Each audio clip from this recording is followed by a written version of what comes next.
and welcome to the course. My name is Marcus Kasper and this is my buddy Emil.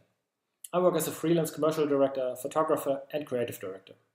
Unfortunately, I cannot see you, but we already have two things in common: the love for our pet and the love for photography. And it's very natural to bring these things together. I remember the time before I found Emil.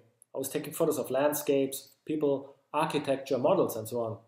My hard drive was full of those motives, as well as my smartphone. All of that changed within a day. When I'm scrolling through the photos on my iPhone now, all I see is Emil, Emil, and oh, Emil. Yeah, you. What do I want to say about that? It's natural that we want to take pictures of our pets.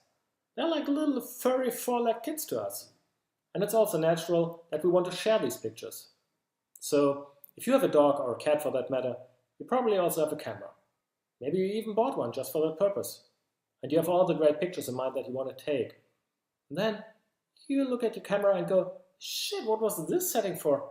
Nobody told me about AV, TV, aperture, shutter speed and ISO before.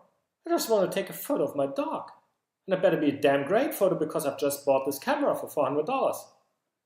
Okay, don't worry. I will go over these topics too, but I will make it really easy because in the end, all that counts is a great picture and not the technical aspect of it.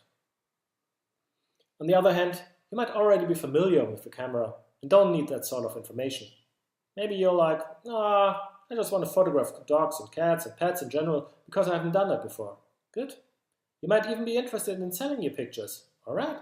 You can simply skip the first parts of the lecture and go right where I share my tips and skills for getting the best photo possible. Alright. I think we should be diving right into it, shouldn't we? I'm excited and I hope you are too. So let's begin.